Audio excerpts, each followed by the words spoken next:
नमस्कार दोस्तों, जैसा कि हमने पिछले क्लास में देखा था कि संस्कृत व्याकरण के संधि में हमने यन संधि तक पढ़ा था। यन संधि तक पढ़ा था जो कि संधि का तीसरा भेद था।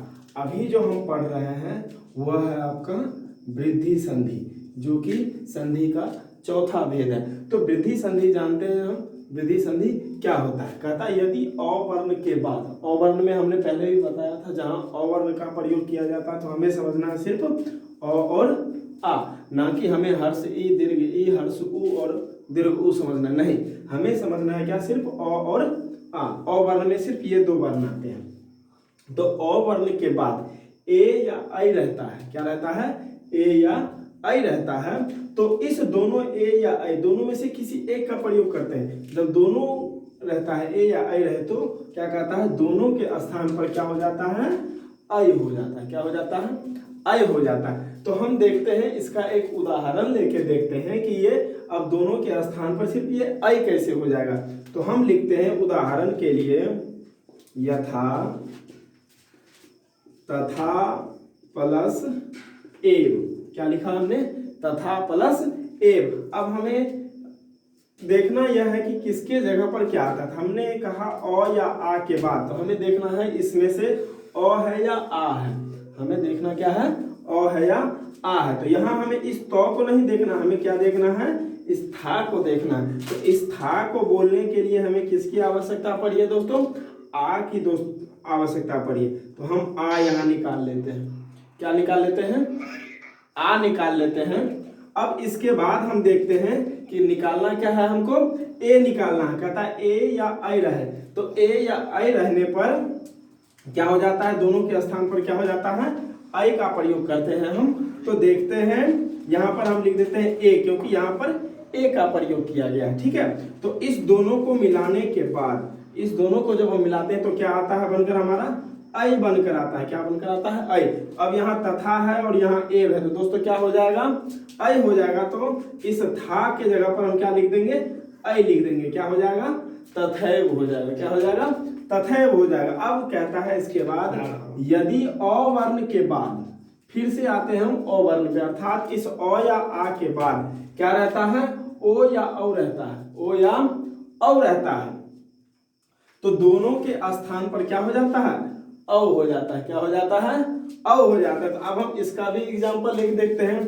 कहता है अ या आ प्लस ओ या औ, ये दोनों है। अब इस दोनों में से कोई एक रहता है, चाहे ये रहे या ये रहे, ये रहे या ये रहे, इस सब में से अगर कोई एक रहता है तो बनकर क्या आता है? हमारा औ।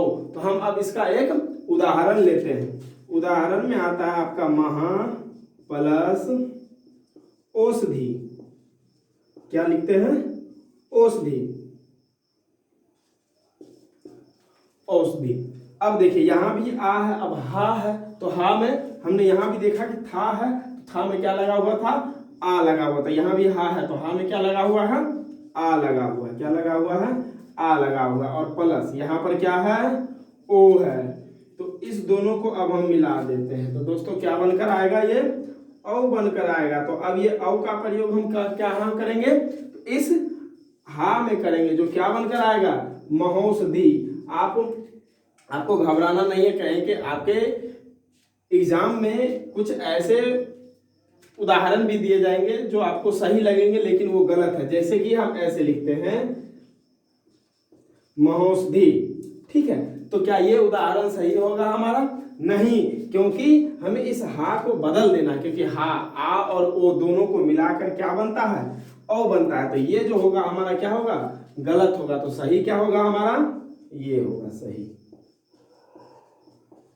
महौषधि। ये हमारा उदाहरण बनकर जो आएगा, यह उदाहरण हमारा क्या होगा? सही होगा। तो दोस्तों अब हमें वृद्धि संधि समझने में कहीं कोई दिक्कत नहीं होनी चाहिए, क्योंकि ये बहुत ही आसान संधि है। आपको एक शॉर्ट फॉर्म में यहाँ पर बताया भी गया है, ऐ ओ वृद्धि बखानीय। अर्थात इसका मतलब जहां अ प्लस ए रहता है वहां ऐ कर देते हैं, जहां अ या आ प्लस ओ या औ रहता है तो वहां पर क्या कर देते हैं? हम औ कर देते हैं। और बाद बाकी हमें कुछ नहीं करना है, सब कुछ वैसे का वैसे ही रहता है, सिर्फ हमें औ और ऐ को बदल कर लाना है। तो दोस्तों ये हो गया हमारा वृद्धि संधि।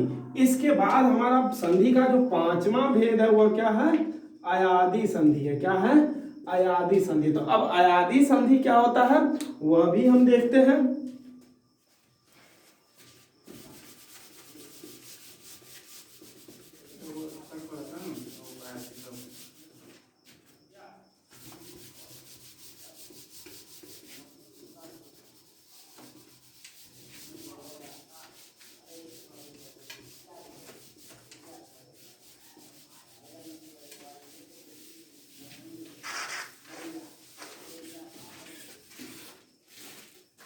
देखिए पांचवा हमारा कौन सा संधि था?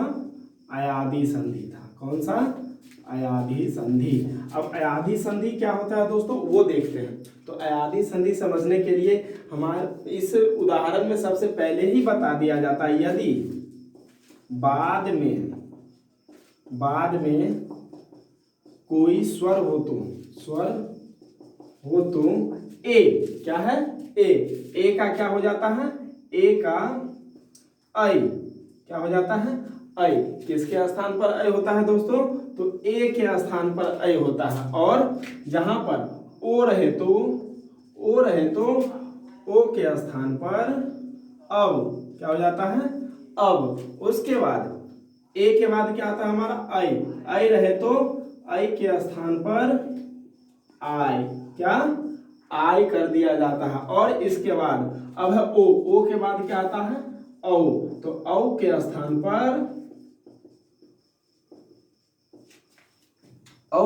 पर क्या कर दिया जाता है? आव कर दिया जाता है। आव कर दिया जाता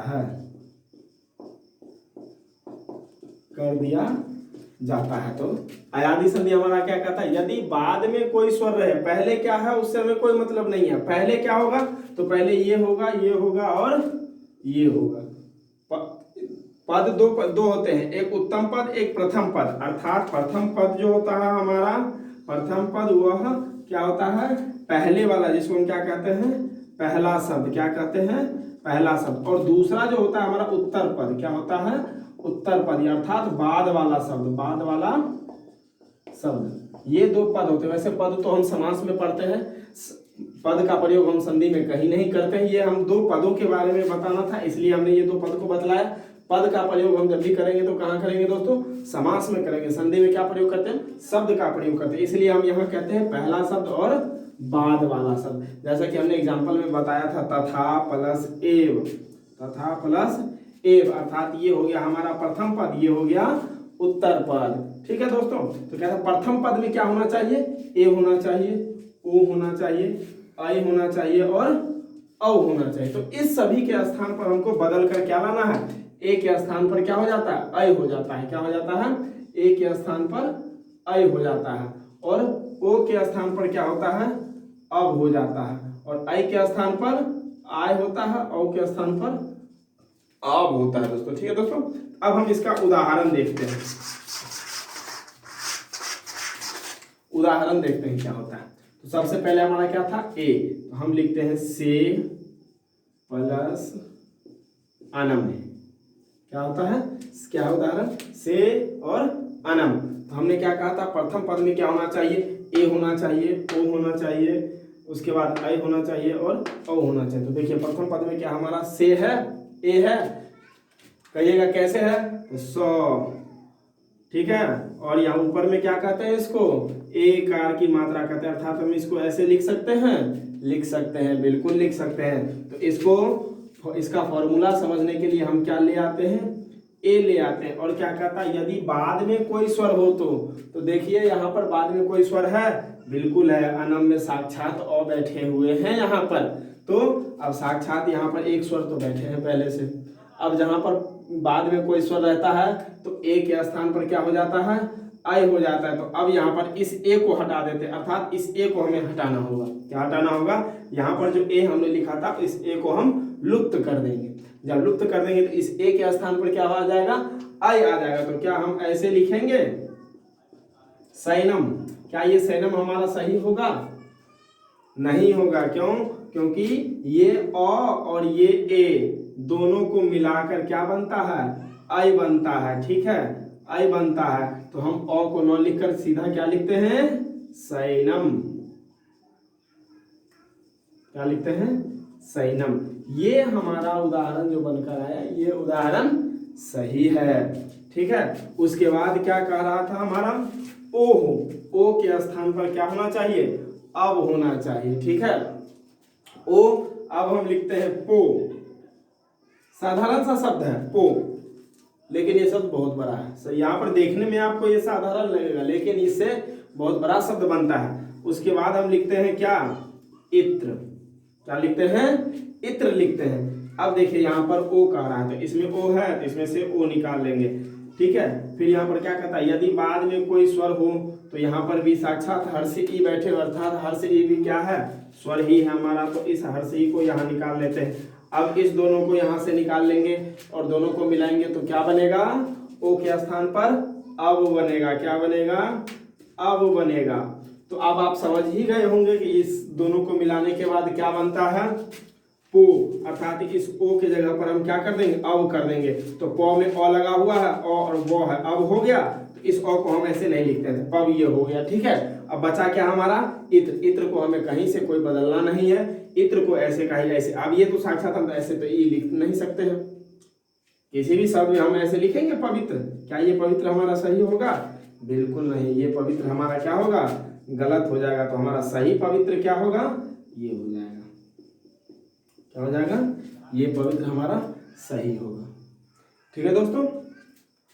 अब चलिए, यहां तक आपको समझने में कोई दिक्कत नहीं होनी चाहिए। अब क्या कहता है? आई। क्या है? आई। तो आई के स्थान पर क्या होगा? आय का प्रयोग करेंगे। किसका प्रयोग करेंगे? आय का प्रयोग करेंगे। ठीक है दोस्तों। तो हम लिखते हैं नई। ठीक है, हो गया। अब कहता बाद में स्वर भी होना चाहिए, तो हम लिखते हैं क्या? अकह। क्या लिखते हैं? अकह। अब देखिए इस नौ में अय है, यहाँ हमें क्या लिखने के लिए कहता है? अय। तो इस नौ में से अय को निकाल लेते हैं हम। बाद में कहता है स्वर होना चाहिए, तो स्वर यहाँ पर है। अब इस दोनों को मिलाएंगे, क्या बनेगा? आय बनेगा। अर्थात इस नई के जगह पर क्या होगा? नाय होगा। तो आय ऐसे लिखेंगे नहीं, सिर्फ हमें क्या लिखना है? नौ में अ पहले से ही आ गया, तो ये ना हो गया। अब यहाँ पर अ लिख देते हैं। बाद में बचता क्या हमारा? कह। क्या हो जाता है ये? नायकः। अर्थात अब हमें अकार की मात्रा में भी समझने में कहीं से कोई दिक्कत नहीं है। अब इसके बाद हम चलते हैं, क्या हमारा? औ है। क्या है? औ है। अब औ से हम कौन सा शब्द बनाते हैं? देखिए हम लिखते हैं भौ। ठीक है। अब हमें इससे बाद में हमें स्वर भी लेना है, तो हम लेते हैं, फिर से क्या लेते हैं? इसी शब्द को हम दोबारा ले लेते हैं, अकह। ठीक है। और भी दूसरा शब्द हम ले सकते हैं, समझने में दिक्कत ना हो, बाद में हमें आराम से हम संधि बना सकते हैं, लेकिन हमें समझना है आसान तरीका। ठीक है। हम ले लेते हैं अकह। अर्थात हम यहाँ पर कहता है औ, इसमें से औ निकाल लेते हैं। ठीक है। ये औ आ गया। अब बाद में स्वर होना चाहिए, तो स्वर यहाँ से निकाल लेते हैं। बन क्या जाता है? ये आव बन जाता है। क्या बन जाता है? आव बन जाता है। तो अब समझ गए होंगे ये क्या बन जाएगा? औ के जगह पर हम क्या लिख देंगे? भा। आ गया, वो भाव हो गया। बच क्या गया हमारा? कह बच गया। भाव कह, ये हो गया हमारा अयादि संधि के सारे उदाहरण, जिसको समझने में कहीं से कोई दिक्कत नहीं। स्वर संधि के जितने भी भेद थे, वह सारे भेद, पांचों भेद हमने खत्म कर दिया। अब आने वाले दूसरे क्लास में हम व्यंजन संधि से पहले दो संधि और है, उस संधि को बताएंगे। तब जाकर हम चलेंगे किस पर? व्यंजन संधि पर। संधि का तीसरा भेद व्यंजन संधि पर, जो कि सबसे बड़ा संधि है। ठीक है दोस्तों। तो अभी हमारे स्वर संधि के पांचों भेद समाप्त हो चुके हैं। अगर पांचों भेद में कहीं से कोई उदाहरण समझने में आपको कठिनाइयां आई होंगी, तो हमारे नीचे कमेंट बॉक्स में कमेंट करें, और आने वाले क्लास में हम व्यंजन संधि पढ़ाने से पहले हम आपको उस कठिनाइयों को दूर करेंगे। इसी के साथ क्लास समाप्त होता है। धन्यवाद दोस्तों। 14